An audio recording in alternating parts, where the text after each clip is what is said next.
Huwag maghangad ng hindi sa iyo, or do not covet. Napakahalaga nito kaya nga't isinama pa ng Diyos sa kanyang 10 utos.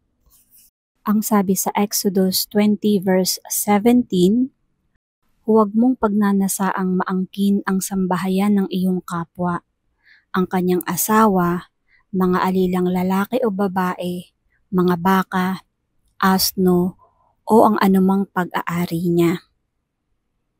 Huwag kayong nagnanasa ng hindi sa inyo. Halimbawa, ang ganda-ganda ng bahay ng inyong kapitbahay at gustong-gusto nyo yung bahay niya.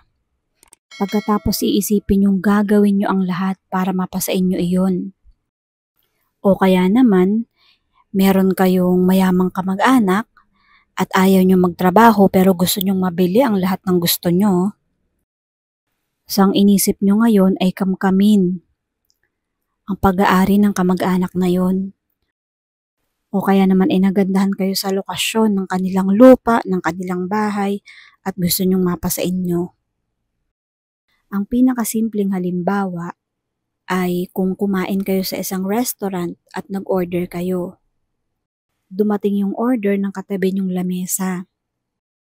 At mag-iisip ka na parang mas masarap yung in-order ng kabilang lamesa kaysa sa inyo. Remember na walang nag-utos sa iyo na orderin ang in-order mo. Ginamit mo ang sarili mong free will.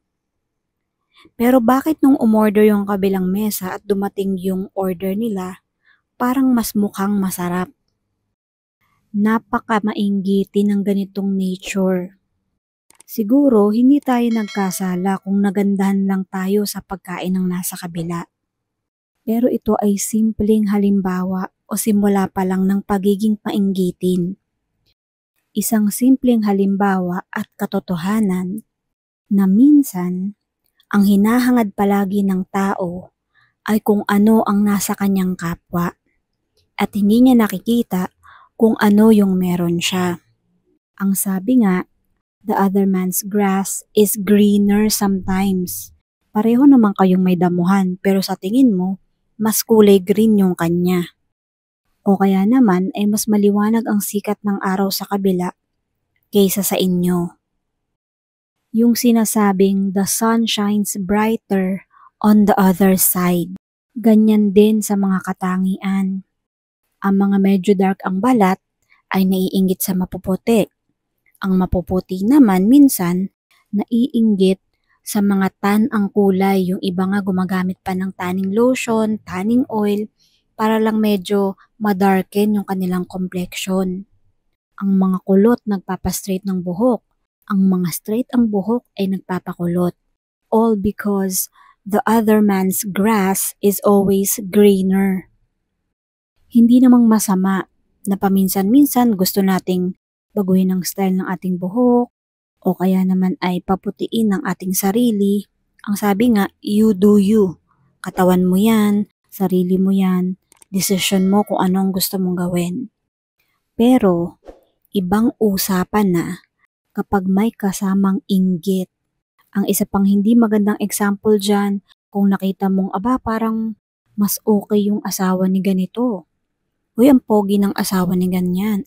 O kaya naman ang ganda. Yung paghanga, walang masama doon. Pero kapag pinagnasaan mo na at gusto mo nang kunin ang hindi sayo gamit man yan, bagay o tao, dyan na magsisimula ang gulo.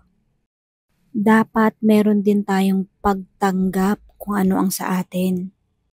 Pag-aralan din natin na maging masaya tayo kung ano ang napalagay sa atin. Love your own, sabi nga. Pero kung gusto mong i-enhance ang iyong sarili, walang masama doon. Kung gusto mong pagandahin ang iyong sarili, ang iyong buhay, ang iyong bahay, ang iyong kapaligiran, work for it. Huwag mong kuhanin yung hindi sa iyo. Kung gusto mo ng mas magandang TV, pagtrabahuhan at bumili ng mas magandang TV. Kung gusto mo ng mas magandang damit, go ahead, bumili ka ng bagong damit. Pero wag yung gusto nyong kunin yung asawa ng iba, yung lupa ng iba, yung anak, yung baka, yung aso o kung ano-ano pang hindi sa inyo. Dahil kung makuha nyo man yan, panandalian lang kayong masaya. Ang lahat ng yan ay may takdang kabayaran in God's time. Dapat nating tanggapin ng maluwag kung ano ang napa-assign sa atin.